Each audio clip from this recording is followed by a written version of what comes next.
Hey yo, good day mga idol. Welcome back. Butchers TV nga pala ulit mga idol. Itong video natin na to mga idol is para sa mga travelers. Yung mga uuwi ng Pilipinas, lalo na pagka transit kayo mga idol.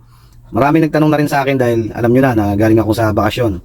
At sasabihin ko sa inyo yung mga gagawin nyo para hindi na kayo maabala sa airport or transit na pupuntahan yung bansa. Etong sa akin yung experience ko. At dun sa mga nagtatanong sa akin itong mga nakarang araw ay halos parehas kami ng flight. Siguro ganun din yung mga uuwi ngayong taon na to. Ngayong 2023, ngayong October or this coming November. Yung transit is sa China.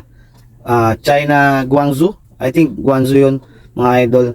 At itong link na to, yung ilalagay ko, yung mga link ng QR code na kailangan natin dito sa pag-travel dito sa China at pabalik dito sa Pilipinas. Pero especially yung start ng Auckland to China to Philippines. And then ganun din ang mangyayari. Ganun din ang gagawin natin pabalik. Philippines, China, and Auckland. So halos parehas lang sila ng gagawin. Dito sa babanggitin natin dito sa video na to. At yung mga ilalagay kong mga link dito at mga screenshot na ilalagay ko dito sa video na to mga idol. Sana maintindihan nyo to mga idol. Tulong to para sa inyo mga idol. Yung mga nandyan sa New Zealand at yung sa ibang bansa na magta-transit din dito sa China or sa Auckland, any country na magta-transit kayo, ito yung pwede nyo mangyaring gawin nyo. Natin mga idol yung sa Auckland, before kayo pumunta ng Auckland, siguraduhin nyo 3 oras or 4 na oras kayo advance dahil yun yung pinaka standard time na kailangan nyo sa airport or kahit saang airport mga idol. Kasi meron tayong sinasabing unexpected na nangyayari dun sa airport na hindi natin alam. So yung kailangan natin gawin doon sa Auckland before kayo mag-check-in, pasensya na kayo, hindi ko nakuha yung QR code nila, yung screenshot ng link. Pero may idea ako dahil pagdating ko doon, parang e-travel lang yan mga idol. Kung sino yung nakaano na ng e-travel sa Pilipinas, halos parehas lang yan. So, ayun ang uunahin nyo bago kayo makapag-check-in mga idol. So, parang e-travel, QR code lang, scan, tapos fill up. Siguro mga 10 to 15 minutes, kaya nyo nang tapusin yan. Kaya, pero mas maganda talaga, mas maaga kayo sa airport para alam nyo na yung mga oras. Importante talaga yan. Tapos, pupunta tayo ng China, yung naging airline ko, yung Southern Airline China, yung naging airline ko. Kaya isa-share ko sa inyo yung link na to dito sa video na to. At iyon ang aking experience. So dun din sa mga nagtatanong mga idol mini-message ko sa kanila yan. So parang maraming nanggaling sa New Zealand na nagta-transit sa China, sa Guangzhou. So ito, i-share ko sa inyo yung link na to mga idol. Ito naman yung para sa China mga idol, paano kayo mag-fill up ng health declaration bago kayo makalabas ng China, makapag-transfer papuntang Manila. Ito yung link nila, yung website pala nung pinaka yung government website nila. htdecl.chinaport.gov.cn. So ilalagay ko yan dyan dito sa video na to mga idol, para makita nyo yan. At I think 1 day yung valid nyan. So pwede nyo ang fill upan yan dun sa mismong airport ng China. Pero pwede nyo rin pilapan yan 1 day before yung tingin nyo na travel nyo sa transit sa China.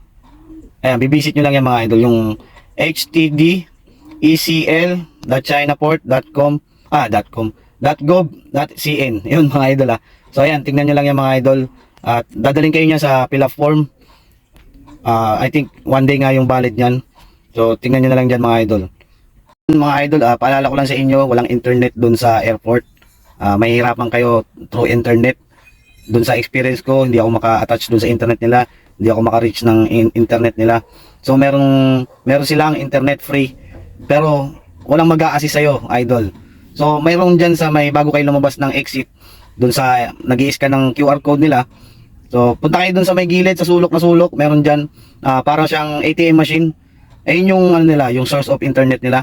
Itatap mo lang yung passport mo doon at may makikita kang scan mo lang siya, then lalabas yung password ng internet na free internet siya, pero kailangan mo ng password. Kailangan mong itap yung passport mo. Syempre identity pa rin yon, kailangan mo yon. Then bago ka makapasok dun sa website na binigay ko sa inyo mga idol. Pero pwede nyo rin yan, pwede nyo rin i-scan yan pag nasa airport kayo or kabababa nyo lang ng airport. Makikita nyo naman dyan, may mga booth na internet wifi.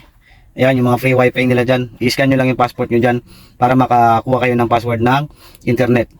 Then sa QR code, ito yung QR code nila. Pakita ko sa iyo ito. Ayan, yung picture na yan mga idol. Ayun yung itsura ng QR code. Kahit ano dyan ang scan nyo, QR code na yan. Parehas lang yun nung lalabas dun sa unang nilagay kong screenshot kanina. So parehas lang yun. Kasi yung isa, yung binigay ko sa inyong website, diretso yun. Pwede kayo one day before. Pero pag nasa, ano na kayo, nasa China airport na kayo mismo, ito yung pinaka ano niya, yung, ito, ayan. Nilalagay ko na yan, yung QR code nila. Pwede mo siyang i-scan doon, directly, doon ka na mag-fill up. Parehas lang, 10 to 15 minutes, kaya mong tapusin yan. Or, kung medyo mahirap kasi, may mga, ano yun Chinese yung sulat niya, medyo mahirap din. Ilan-ilan lang din yung ano niya, yung English. So, yun. 10 to 15 minutes, kaya mong tapusin yung mga idol.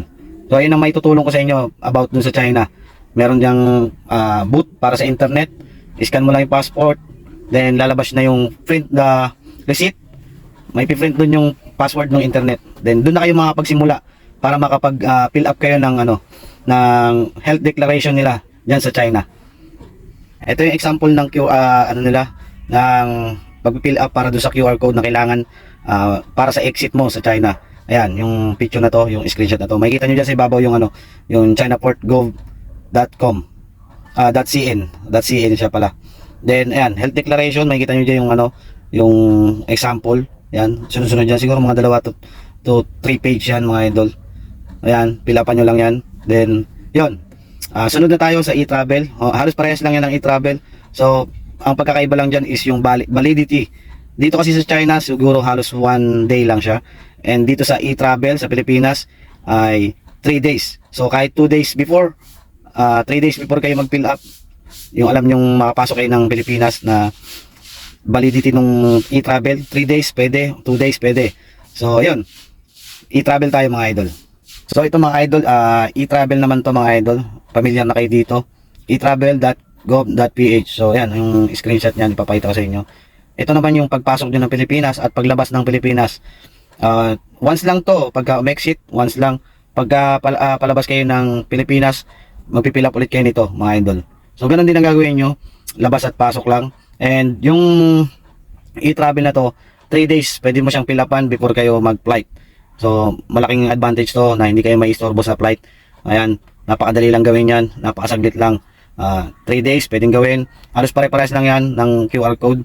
So ganun din sa China at Auckland, ganun din ang hinihingi nila.